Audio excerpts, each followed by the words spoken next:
Warahmatullahi wabarakatuh. Oh, Ya. ini dengan Mbak siapa ini? Gimana? Mbak Herlin. Iya, betul. Saya sendiri. Oh, waduh, iki biasanya ndek podcast Miss Juni atau nyebut jeneng iki ra apa-apa sampean jenenge tak celuk-celuk ngene iki. Ora apa-apa lah, aku bolak-balik aku ngomongin sampean anu Bu Herlin no. Ora apa-apa aku mbok tokne jenenge ora apa-apa, aku gak wedi aku. Waduh, tentang apa iki kok gak wedi? Iki koyo modelnya sampean nantang aku saiki. Loh, aku makanya nang grup kan kowar-kowar kan anak sing wedi arep komen yo wedi malah aku dadi mbok bari ya aku senengane ngamuk tok. Waduh, ojo ngamukan. Piye kasus dana haji apa kasus haji sih ngene sampean iki? Kan kalau kita tidak setiap hari mengeluarkan keluh kesah kalian kok dadi penyakit terus akhirnya loro. Wah, iki ceritanya Mbak di rumah sakit wis metu bareng? Ya tetep Yang di rumah sakit sudah sehat belum? Alhamdulillah sudah. Kemarin saya menemui putrinya langsung. Kan hari ini pulang. Terus aku menyampaikan mewakili soalnya putri-putri ini kayak kurang kayak egois ngono lho. Jadi aku ingin mewakili kita semua lah, yo tak tekokne nek piye ibu Ede, aku mending ngono. Soalnya kita jamaah semua itu perhatian, soalnya ibu itu juga orang baik, peduli sama jamaah yang gimana. Jadi bunda-bunda semua itu ingin update kabarnya gimana, kok angel banget. Terus dia jawab, iya Bu, iya boleh HP-nya yang bawa majikan. No. Oke, nih soalnya sampean lagi masuk podcast, saya tidak ingin salah paham. Maksudnya egois itu karena HP-nya disimpan majikan atau egois mereka tidak ingin komunikasi? Alasannya majikannya HP-nya yang bawa majikan, ya.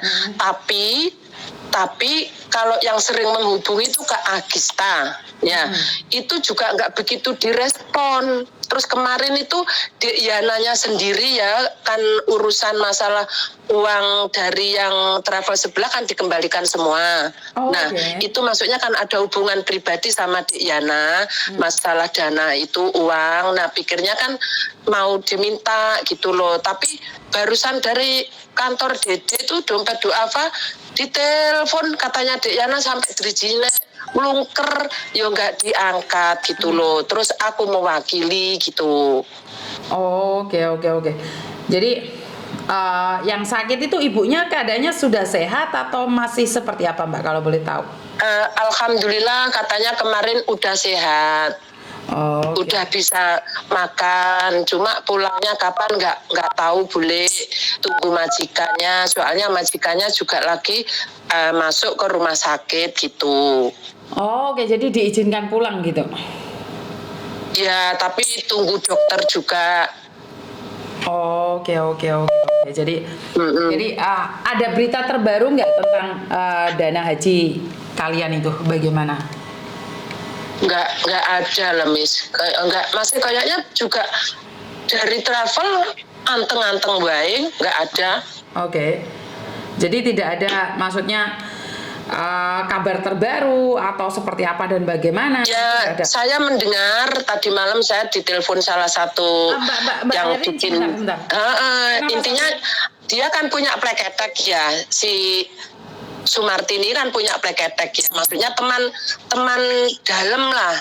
Dan itu curhatnya mungkin dia pada saat hari-hari ini mungkin udah mendengar dan ada kita proskes itu ya, itu mungkin dia udah gelibekan, coro ular harus kena lengogas. Jadi dia tuh merasa udah ditinggal sama si Preda Gemblung itu. Soalnya nomor HP-nya udah nggak bisa dihubungi katanya. Oke, tunggu dulu aja lagi tuh, Dok.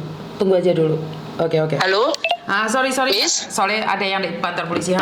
Maksudnya gimana? Gini, ini saya mendengar, tapi nggak tak sebut namanya ya. Soalnya kadang itu orang tuh takut ya. Yang jelasnya ya iya. Intinya gini, sekarang itu si Sri Sumartini itu dia agak udah kelebakan. Pertama mungkin udah masuk ke sosmed, dan yang kedua itu dia udah merasa ditinggal sama si bosnya Reda. Nomornya Reda tuh udah nggak bisa dihubungi katanya. Oke, terus intinya adalah kasusnya ditinggalkan ke dia saja ini. Iya. Oke. Mulai awal, sebenarnya saya mulai awal belum ada kejadian tuh saya udah memperingatkan. Itu lewat rekaman suara yang satu itu yang masih tak kirimkan ke grup kemarin itu aku udah bilang gini, sampean ki lho Dek, cuma tinggi umpan loh, sampean loh, soalnya wis Reda jelasnya sampean sing kena resiko di hadapan jamaah. Soalnya kita nggak ngerti siapa itu Reda. Yang jelas kita ngerti nih sampean duit senamen. Terus lek Reda sampai selungo, terus sampean ditinggal sampai di penjara. Emangnya sampean digendong karo Reda? Sampean ditinggal mulai paling kono lho wis karo bojone sing sah. Tak kono nih emang. Nggak jawab. Oke. Jadi si pelakunya ini mulai kelabakan karena ditinggalkan oleh pelaku utama, Mas. Si Reda. Ya, bosnya Reda. Tapi sampean pernah bilang itu adalah suami istri, benar nggak sih? Kawin siri, nikah siri, bukan nikah sah.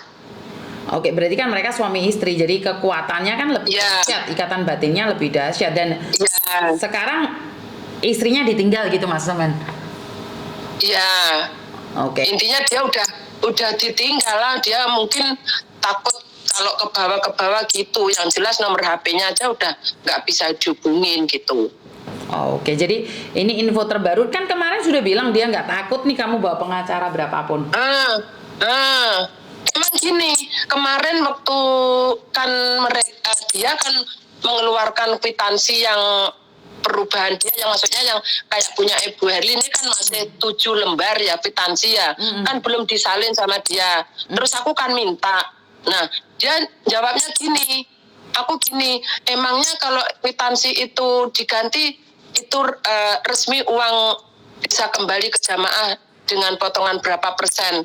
Terus dia jawab, ya pokoknya sekarang maunya kalian kan sampean sing garakne rame, sampean sing ada kok SMS-nya, sampean yang bikin sama Yana di sosmed itu emangnya apa enggak udah merusak, intinya merusak nama baiknya dia. Terus aku bilang gini, loh sampean sing gare sing nantang kok mulai awal pertemuan bose sampean nantang ada 2 opsi. Apa 2 pilihan. Oh ya, yang satu dia mau mengembalikan uangnya setelah habis bulan haji 4 atau sampai 5 bulan. Nah pada waktu itu kan tak hitung, berarti di antara bulan 10 sampai bulan 11. Nah oke, kita semua mau, oke sepakatan, oke menerima arahan dari Bos Reda. Ya itu yang pertama. Tapi kami minta surat perjanjian di atas materai atau tanda tangannya dia dan stempel kantornya dia. Dia tetap juga nggak mau. Itu pun sampai 4 kali kami minta. Ada yang bahasa Inggris dan saya sendiri juga ngomong ke Martinya minta tanda tangan, katanya Pak Bos juga nggak mau. Dan pilihan yang kedua itu harus menunggu, kalau nggak minta uangnya menunggu tahun depan 24. Kalau emang nggak berangkat kantor ditutup. Lah kan 2 pilihan ini kan juga enak sing gak kena dipilih.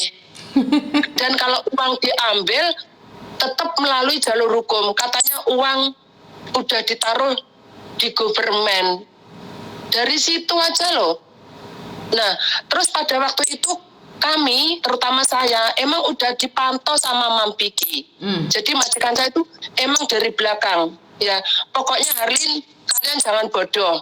Nanti seperti apa, nanti kalau dia tetap nggak mau ngasih, kamu minta waktu berapa jangka waktu. Tapi dengan catatan harus bikin surat perjanjian.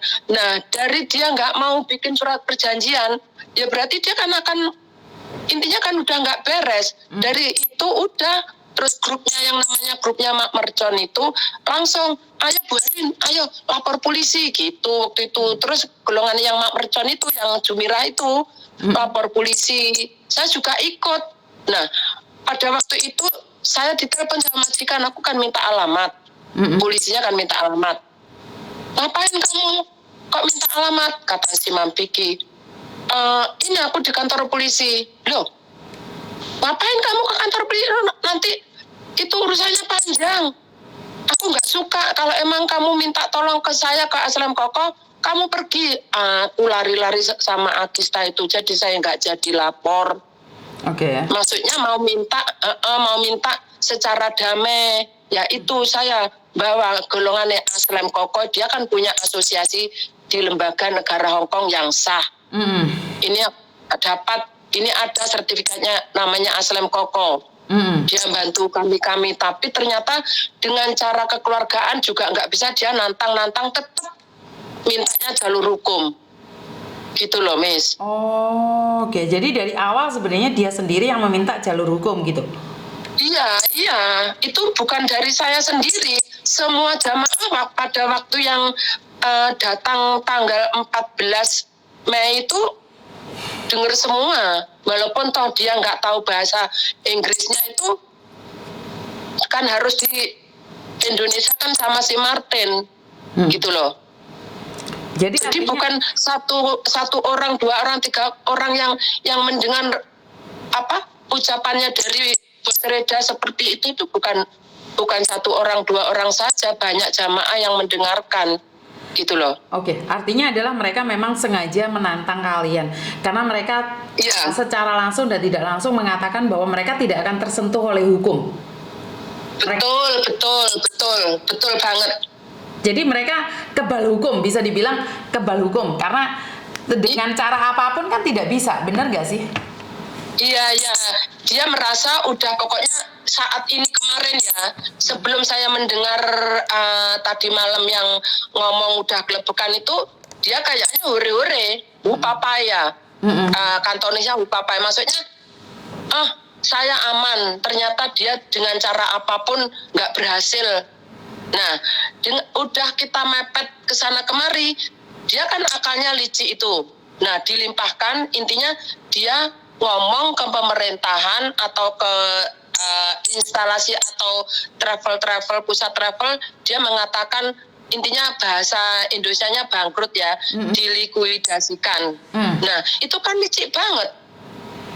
Oke, gitu loh. Karena seperti yang saya katakan nih, kayak kasusnya Faruk dulu kan saya diketawain bahwa itu nggak mungkin dinikahin, itu uangnya nggak mungkin dikembalikan.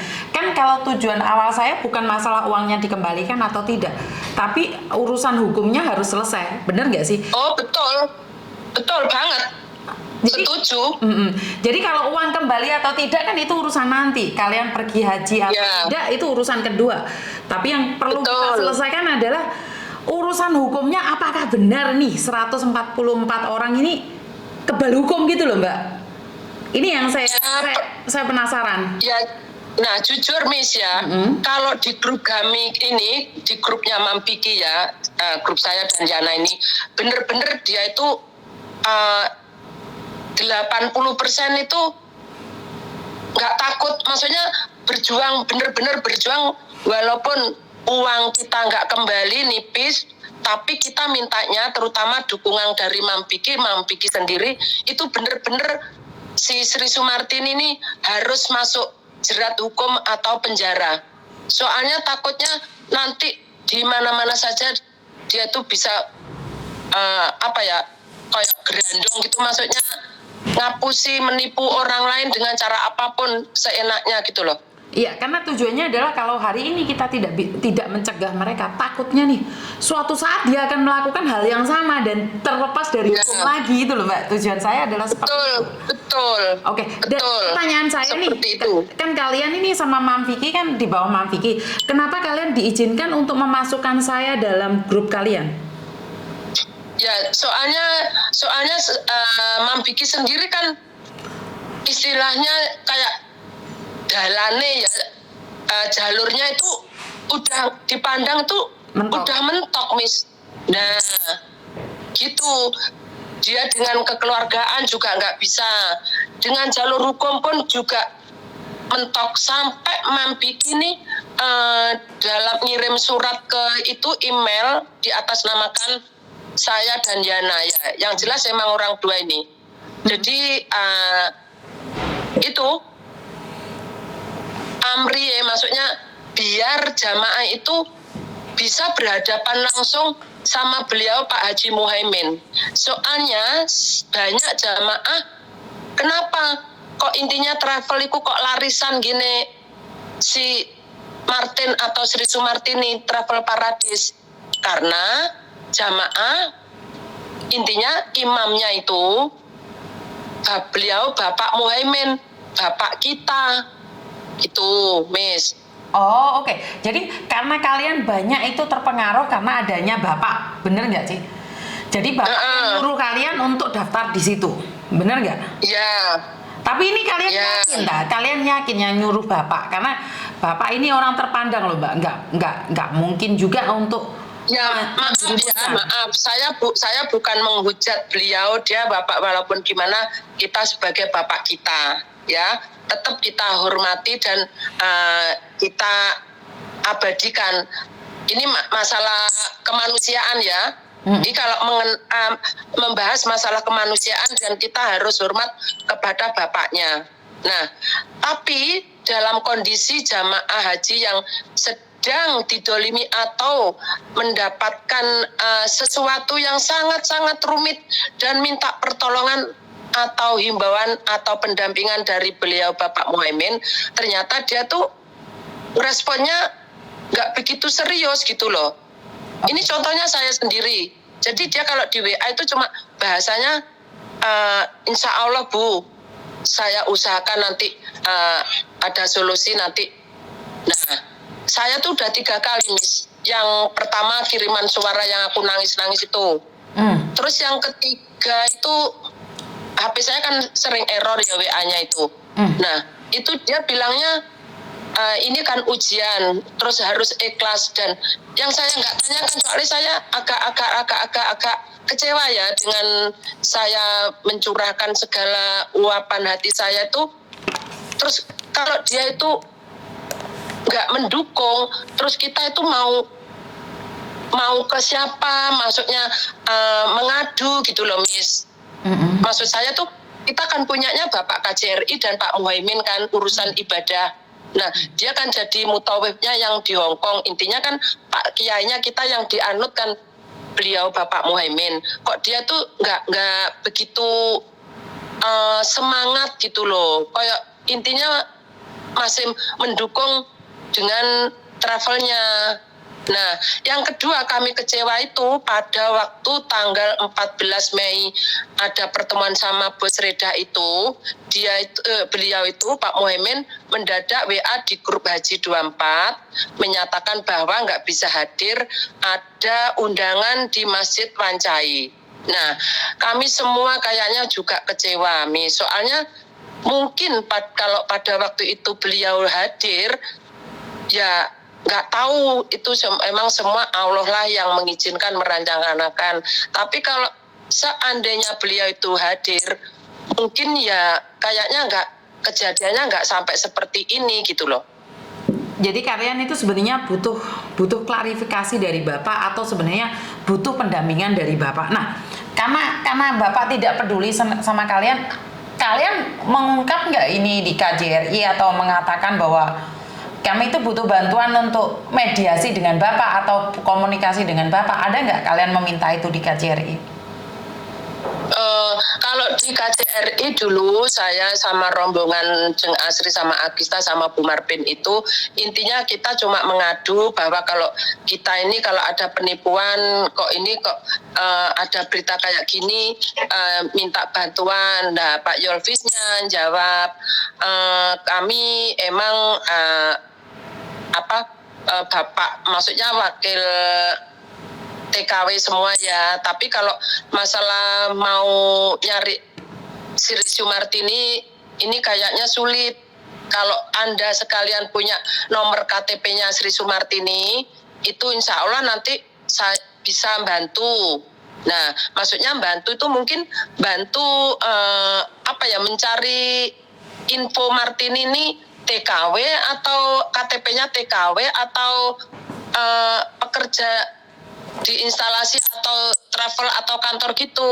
Nah, terus kalau gitu lapor polisi ya gitu, saya dan teman-teman. Terus Pak Yolvis juga jawab, ya kalau walaupun lapor polisi juga bagus, nanti langsung ditangani. Tapi ya itu modalnya harus kalian punya nomor KTP-nya Sri Sumartini. Nah, terus Agista Pak Bunda Asri gitu pada waktu itu, dia bilang, loh Pak, sampean kan orang KJRI, intinya kayak setengahnya kita itu minta tolong suruh nyarikan di data KJRI situ, mungkin jelasnya kan ada. Nah, terus Pak Yolvis bilang, loh kita bisa nyari, ya di situ kan, di sini namanya Sri Sumartini bukan satu itu tok. Terus kalian punya Facebooknya enggak? Gitu, punya, yang si Asri, Sri Sumartini. Nah, dia bilang gitu, tapi kita nggak bisa mengeklaim nomor minta KTP-nya ya, soalnya kalian juga nggak tahu. Jadi kami agak intinya nggak bisa memberikan sama kita yang pada waktu itu mengadu gitu loh, Miss. Oke.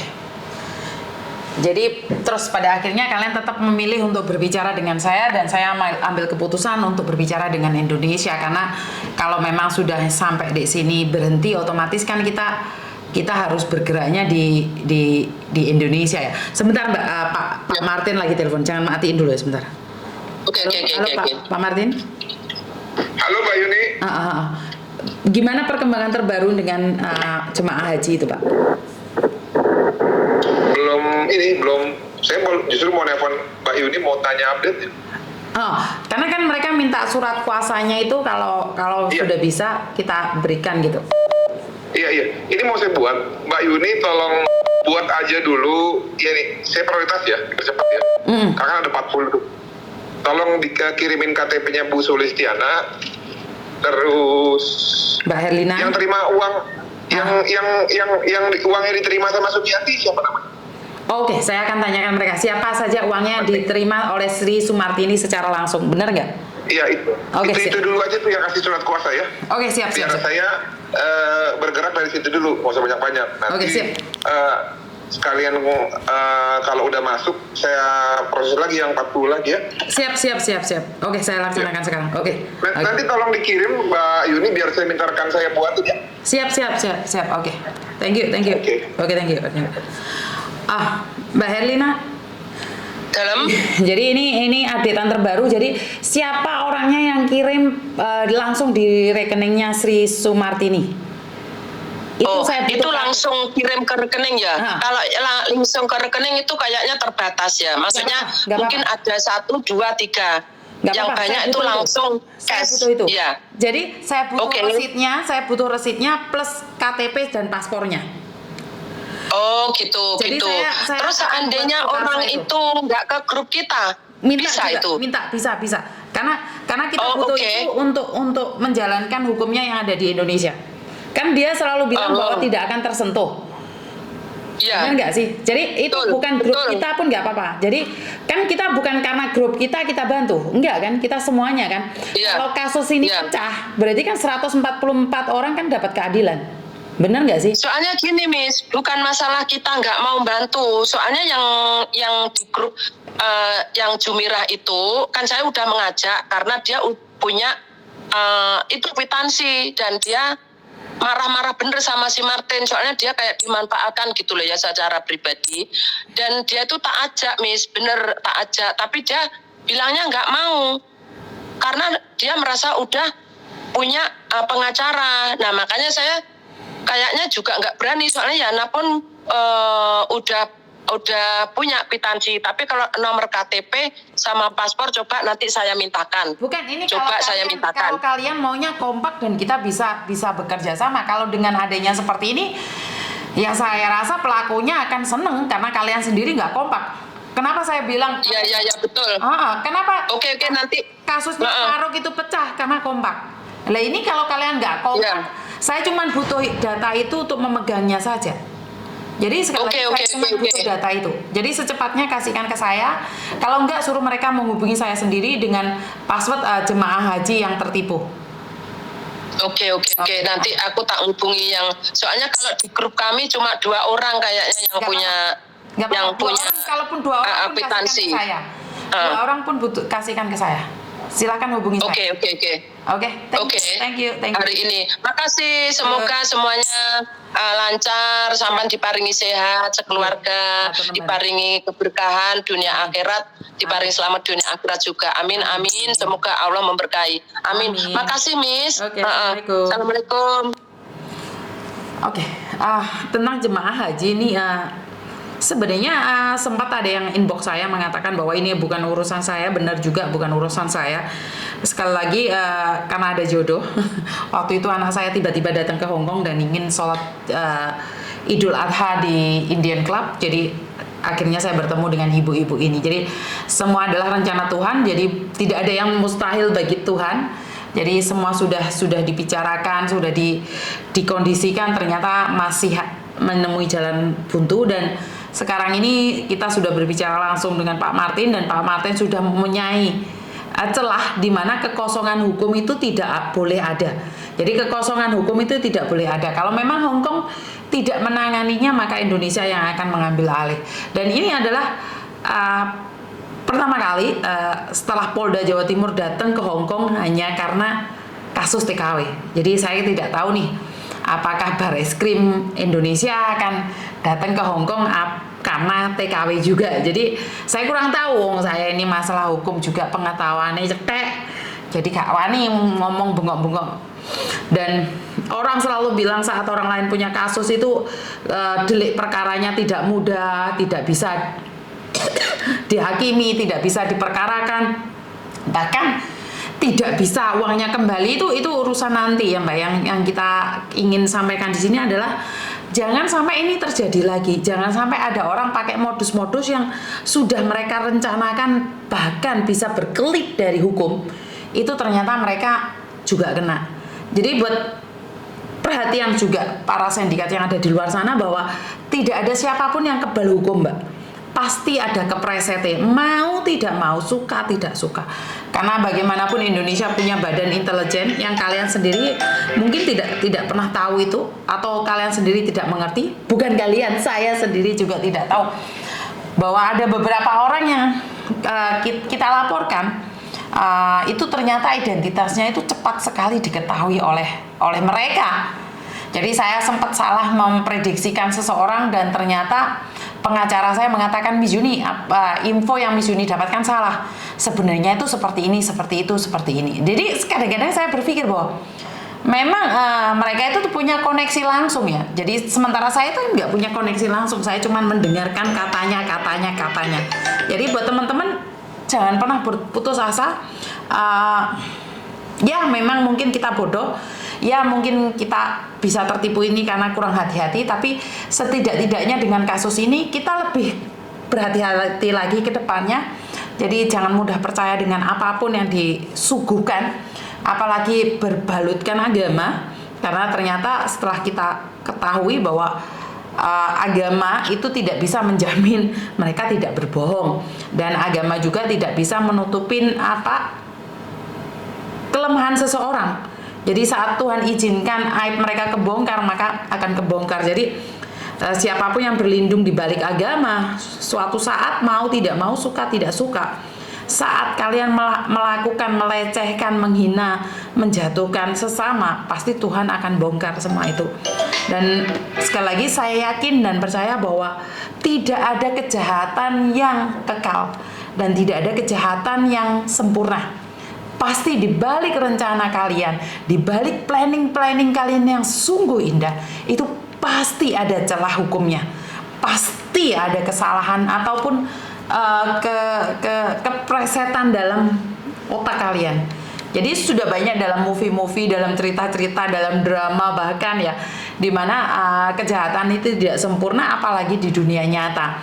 Tapi banyak orang yang gagah berani mengatakan coba aja, saya itu tidak akan tersentuh hukum, coba aja, saya itu gini. Tapi pada kenyataan mereka melakukan kesalahan, maka percayalah, Tuhan maha adil dan ilmu tabur tueh. Hukum alam itu sangat nyata. Itu aja dari saya, kurang lebihnya saya minta maaf. Wassalamualaikum warahmatullahi wabarakatuh. Berkat Tuhan mengalir atas hidup kita semua. Semoga semua makhluk hidup bahagia dan terima kasih. Bye-bye.